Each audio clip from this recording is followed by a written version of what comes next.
Hello and welcome back to Science of Spirituality. I'm David Yaden. I talk to researchers doing work at the interface of science and spirituality. I'm here with Dr. Roland Griffiths, who's a professor in the departments of psychiatry and neuroscience at Johns Hopkins Medical School and head of the psilocybin research project. Welcome. Thank you, David. Pleased to be here with you. I was having trouble thinking of questions to discuss with you because your work is so groundbreaking and there's so many questions that get to the heart of what we're trying to do with this show, because you've been able to essentially induce, or as you say, occasion mystical type experiences in the laboratory fairly reliably, that are in many ways seemingly indistinguishable from these mystical or spiritual experiences that happen spontaneously, which is just amazing. So would you mind talking a little bit about the substance that you use, psilocybin? And I imagine that this was very difficult to get through the IRB, and it's a really Herculean task to found this project. So would you mind telling us a little bit about the substance psilocybin?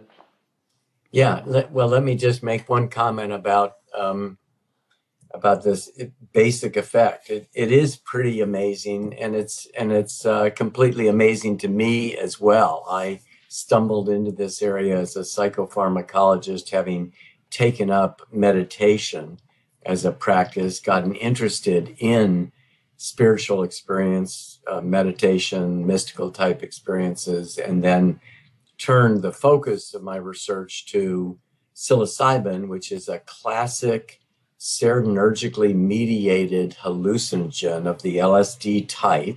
Okay. And that was alleged back in the work in the 50s and 60s to produce mystical type experiences. And I was interested personally in that. I was a bit of a skeptic, I would have to say. And is that because that research was done in sort of a very shoddy way, or exploratory to be charitable, but maybe borderline unethical if we were being critical? I don't think unethical would be a descriptor. And at the time, it certainly wasn't shoddy. By today's standards, it's subpar research. Okay. But people were doing the best they could do with this very unusual class of drugs, making really interesting observations, but then that all got muddied terribly by the psychedelic 60s and people who were really proponents of using these compounds, outside of legal channels, outside of scientific contexts. And it got wrapped up with the anti-war movement and then the drug legalization stuff, and these compounds became demonized culturally as being very dangerous in ways that now turns out in retrospect is just simply incorrect. But it's taken some number of years. We've been at this now for 15 years. It's taken some number of years to develop a database in which we're confident that these drugs can be administered safely to people who are carefully screened and prepared to take them. So that seems important. You hear about these stories of many people showing up to emergency rooms, having these bad trips, or even some people say psychotic episodes. So is all of that overblown, or was there some of that, but it was because they weren't properly prepared and they were using these substances in very unsupervised sort of recreational environments, or a little bit of both? Yeah, it's both, and I appreciate you bringing that up right at the outset. These drugs can occasion panic reactions and anxiety and fear full responding, and under not non-optimal conditions can result in people doing dangerous things, running out in traffic, jumping out of windows, putting themselves and others in harm's way. So there really is an element of caution that needs to be exercised even in healthy, well-functioning people. And then there's an additional concern that administration of these drugs to people who have some kind of psychiatric vulnerabilities, they may unmask these vulnerabilities.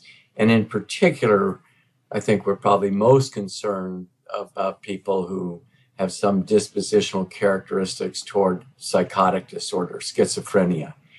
And so we actually have recently run a large-scale internet survey study of people reporting on their so-called bad trips. Many of those bad trips were of a psychological nature and were just intensely anxiety-producing or fear-producing. But a number of people did indeed put themselves in harm's way or engaged in dangerous behavior or ended up in ERs.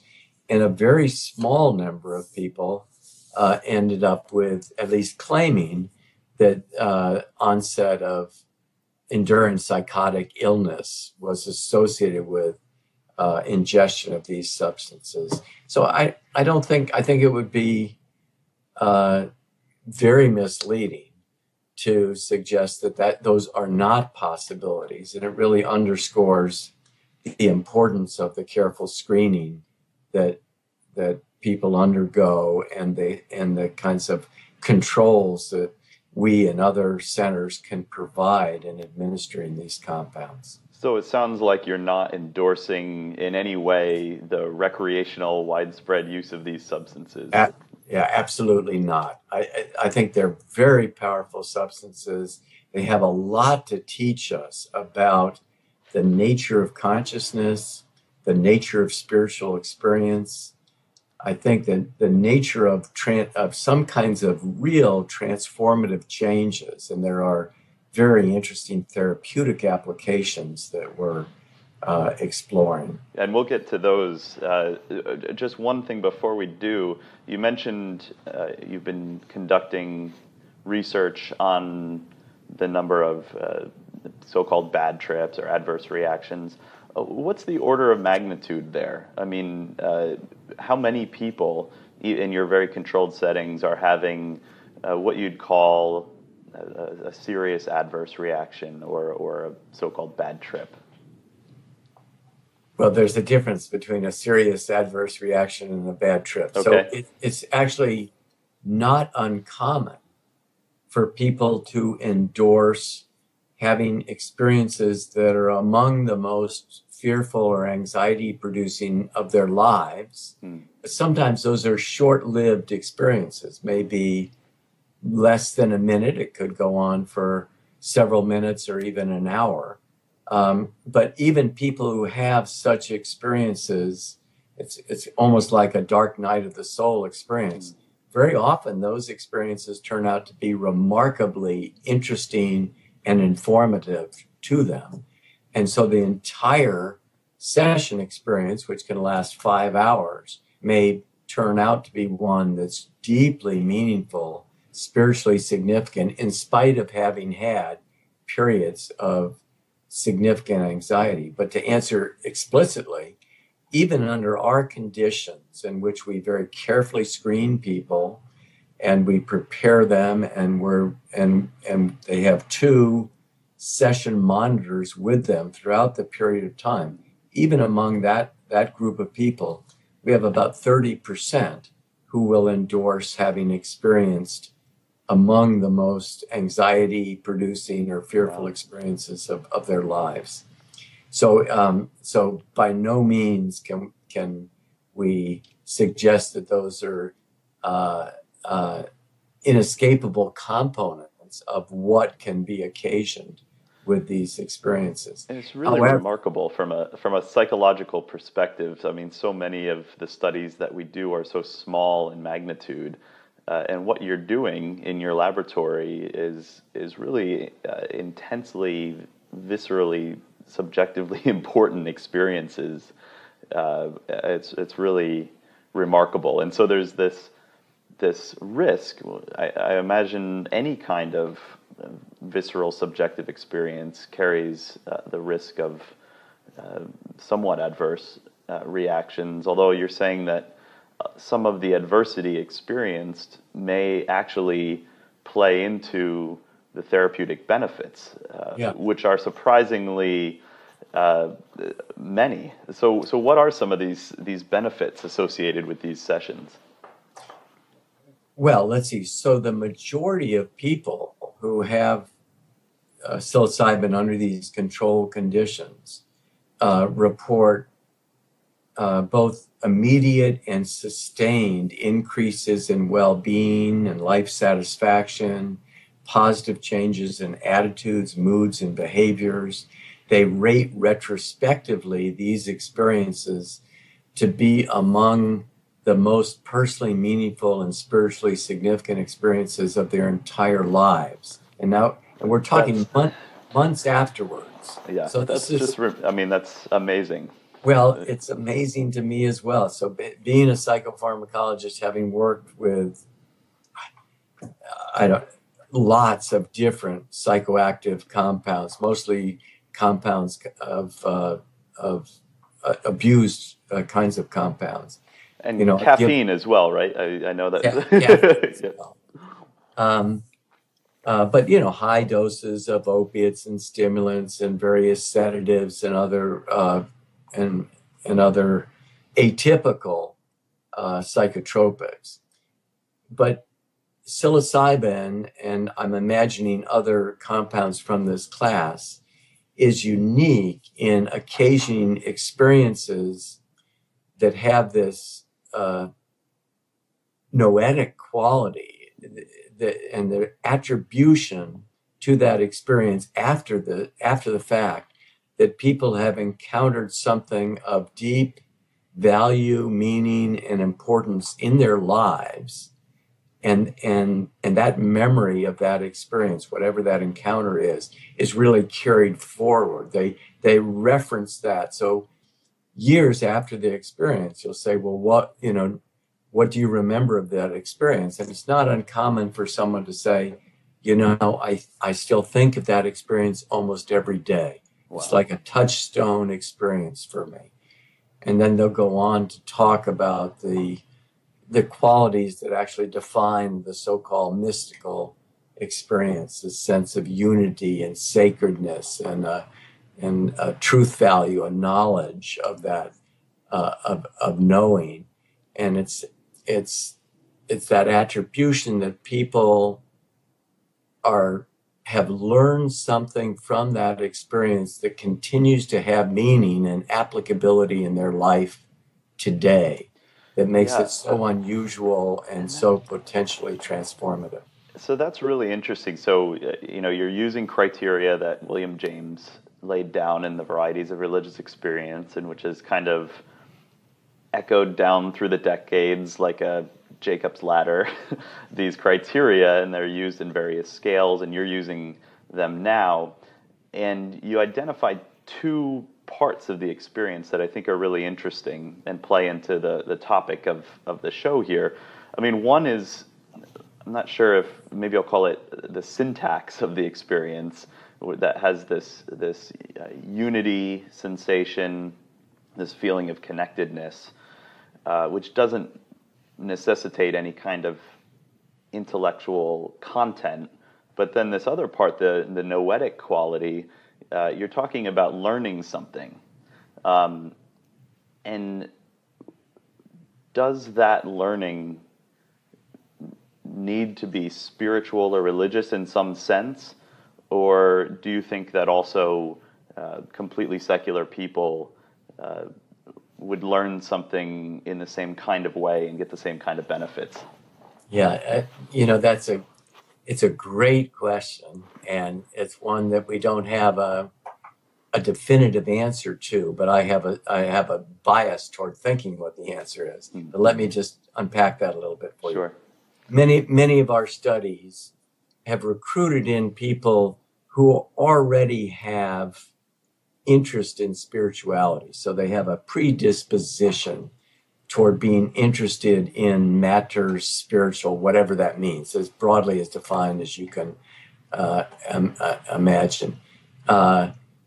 Some would identify as secular atheists, but most, would have a much broader scope and embracing of concepts of spirituality. So we've had a bias in our selection process. But among those people, most of them, as I say, it's actually more than 80% are saying that this experience is among the most spiritually significant of their lives. And then, what is it? What is it that comprises a spiritual experience? I mean, that term is so ill-defined. That's one of the reasons I actually love using it. It's one of my probe questions. At the end of each session, I go in and talk to the volunteer, and I'll ask them what their day was like, and then I'll ask a question. It's just a query. Was it spiritual? And of course, there's 1,000 different interpretations of that. But I can't tell you, more often than not, people will look at me and go, yeah. I mean, it's like, of course. Oh, wow. And it's emphatic. It's an emphatic endorsement. Yes, whatever it is that they're thinking of as spiritual, that was it. It's like a you know it when you see it kind of definition. When you see, yeah. Yeah. Every guest that I've had on so far, I've asked, how they define spirituality, or actually in the beginning I asked that question and it became so clear that there was no definition that was going to work. So now we all just sort of talk about how that it's not defined well at all. Yeah. And it seems clear that there's different. Yeah. No, go ahead. Yeah. Well, but the features of the classic mystical experience, and as you said, it was originally laid out by James. He focused in on, components of it. And then William Stace back in 1960 laid out a framework from it. We worked within that framework and now actually have developed and validated a questionnaire to hone even more precisely in on the domain of mystical experience. But the main factors are this sense of unity, the sense of the interconnectedness of all people and things. Right. That's accompanied by a sense of sacredness or deep reverence for that experience. There's something that is insisting that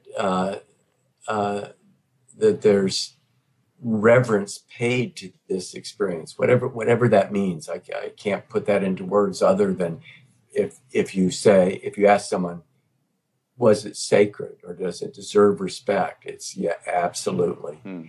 And then that seems to be part of that, what we're calling syntax. That sense of sacredness could mean a sense of significance and attention paid. But there seems to be like there's something more there. This idea. There's this book that you and I both contributed chapters to, Seeking the Sacred with Psychoactive Substances, and it seems like sacred is really just the same as spirituality. It's one of these words that's people sort of know it when they see it, but it's very vaguely construed, and many people see it in different ways. I'm wondering if we can get a little bit more specific. I'm just curious if you could speculate what your subjects might say. If many of them felt an almost social kind of connection to the world at large, if they felt as if there was an aliveness or even a mind or a consciousness to existence, which people have different beliefs about, but is there, whether or not that's true, but is there a feeling of that may be part of this sense of sacredness? And this is total speculation, but I'm just curious. Yeah. I think it takes different forms and different flavors. So Stace actually differentiated between two kinds of unity, extrovertive Right. and introvertive unity. And the extrovertive type of unity is that is the perception that everything is alive, and that every object has inherent life quality to it. Introvertive is when the attention is turned inward, and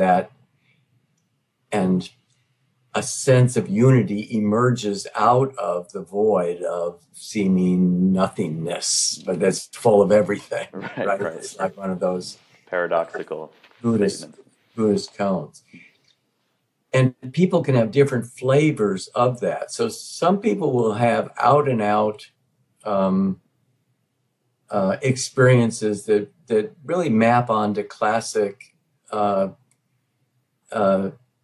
experiences of the divine or of God as conceived of religiously. So some people will have an experience of light or a being, an other being that's there and deserves deep, reverence.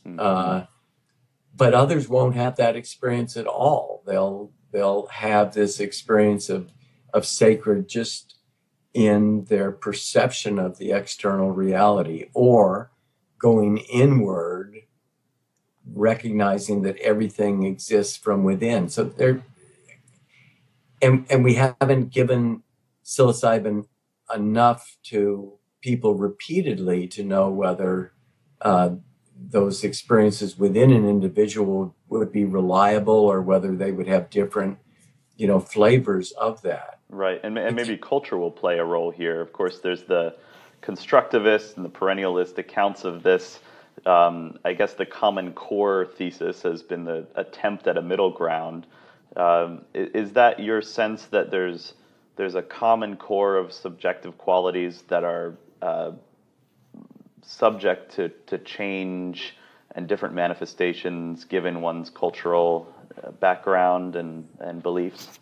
Yeah, I think absolutely, for sure. And our measures of those, qualities of, say, unity, really those questions are put in a way to minimize the potential confounds from cultural understandings or kind of theistic theological constructs.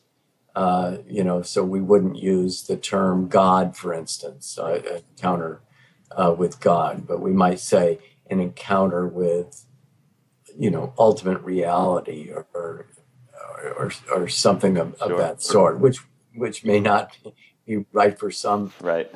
people, but a sense of the interconnectedness of all things and all people. So I don't have any question that the culture is going to very importantly determine a lot of the construction and the meaning of those experiences, and we try to meet people wherever they are, with whatever system of beliefs they have, and in spite of the diversity, and we do have considerable diversity. We have now worked with over 250 people with psilocybin.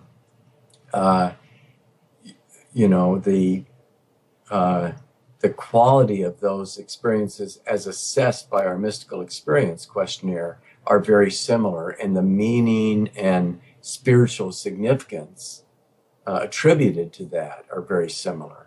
But if you get into the particularities of their stories, when one would be an encounter with God and another would be, a vision of the universe or the world or themselves in different contexts, those particularities are going to change just remarkably across people.